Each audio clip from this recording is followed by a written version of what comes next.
సరే వారి బాధ ఏంటో ఒకసారి నేను కూడా మాట్లాడదామని వచ్చాను అధ్యక్ష. అధ్యక్ష, కాంగ్రెస్ పార్టీలో 2004 కంటే ముందు వేరే పార్టీలో ఉన్నటువంటి సబితా ఇంద్రారెడ్డి గారిని కాంగ్రెస్ పార్టీలో చేర్చుకొని టికెట్ ఇచ్చి వారిని 5 సంవత్సరాలు ఫుల్ ఫ్లెడ్జ్డ్గా మంత్రి చేసి 2009లో మళ్ళీ టికెట్ ఇచ్చి మళ్ళీ మంత్రి చేసి ఒక దశాబ్ద కాలం అధ్యక్ష అత్యంత ముఖ్యమైనటువంటి పోర్ట్ఫోలియోలు వారికి ఇచ్చి ఒక దశాబ్ద కాలం వారు మంత్రిగా కాంగ్రెస్ పార్టీ చేసింది అధ్యక్ష.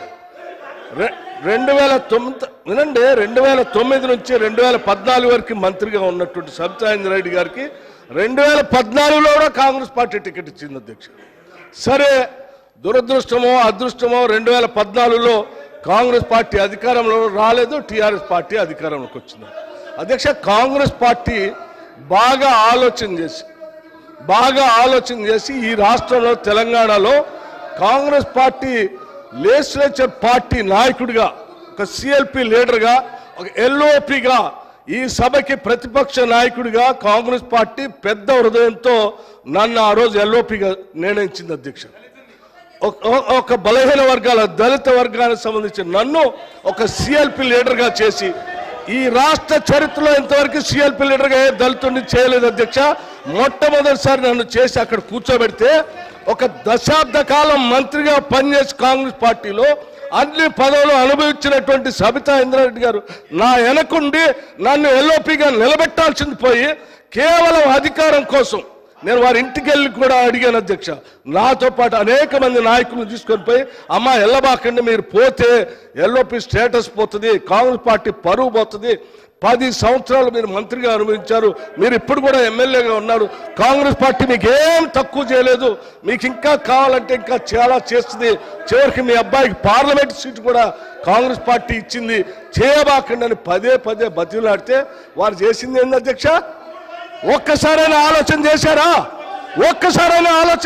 మీరు ఏం ఆలోచన చేశారు అధ్యక్ష? నీ అధికారం కోసం, మీ స్వార్థం కోసం కాంగ్రెస్ పార్టీ నిర్ణయం కాదని ఈ రాష్ట్ర చరిత్రలో ఎవరిని చేయలేకుండా నన్ను సిఎల్పి లీడర్గా చేస్తే అది లేకుండా చేయటం కోసం వదిలిపెట్టిపోయి టీఆర్ఎస్ పార్టీలో చేరినటువంటి వారు ఇవాళ బాధపడుతూ మాట్లాడుతున్న, ఆవేదన చెందుతున్నా అంటే ఆవేదన చెందాల్సింది ఎవరు అధ్యక్ష? నేనా, కాంగ్రెస్ పార్టీ, లేకపోతే ఈ రాష్ట్రంలో ఉన్నటువంటి ప్రజాస్వామ్యవాదుల? ఎవరు అధ్యక్ష బాధపడాల్సింది? వారా? ఇంకా ఏం ముఖం పెట్టుకొని ఈ సభానాయకుడిని రేవంత్ రెడ్డి గారిని, ముఖ్యమంత్రి గారిని పట్టుకొని ఇంకా మాట్లాడుతున్నారు? దేనికి మాట్లాడుతున్నారు అధ్యక్ష? ఏం చేశారని, ఏం గొప్పలు సాధించారని, ఏం చేశారని? పార్టీలు మారి పరువు తీసి మొత్తం ప్రజాస్వామ్యాన్ని కూలి చేసింది కాకుండా ఇంకా మాట్లాడుతూ ఉన్నారు, ఆవేదన చెందుతున్నారు, బాధపడుతున్నారు. అంటే బాధపడాల్సింది ఎవరు అధ్యక్ష? ఇది కాదు, బాధపడాల్సింది మీరు. ఏం మాట్లాడుతూ ఉన్నారు? ఇంకా ఏం కూర్చోండి, దయచేసి కూర్చోండి అధ్యక్ష. ఏం మాట్లాడుతున్నారు ఇంకా?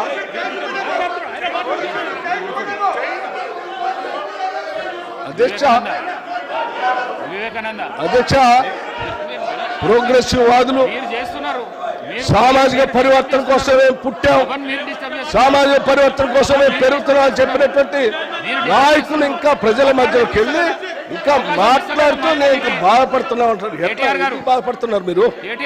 ఎందుకు బాధపడుతున్నారు? కూర్చోండి. ఏంటి పద్ధతి? ఇది కరెక్ట్ కాదు కదా. కూర్చోండి. బాధపడుతూ ఉన్నారని ఏంటిది అధ్యక్ష? ఈ పద్ధతి ఏం బాగలేదు. వాళ్ళు ఈ సమాజాన్ని, ప్రజాస్వామ్యానికి, ఈ సభకి పార్టీలు మారి అధ్యక్ష 10 సంవత్సరాలు అధ్యక్ష, 1 సంవత్సరం కాదు. ఇంకా ఏం బాధపడుతున్నాను, ఆవేదన పడుతున్నాను అంటే ఇది కరెక్ట్ కాదు అధ్యక్ష. వాళ్ళు మీరు కూర్చుంటే కూర్చోవాలి. House order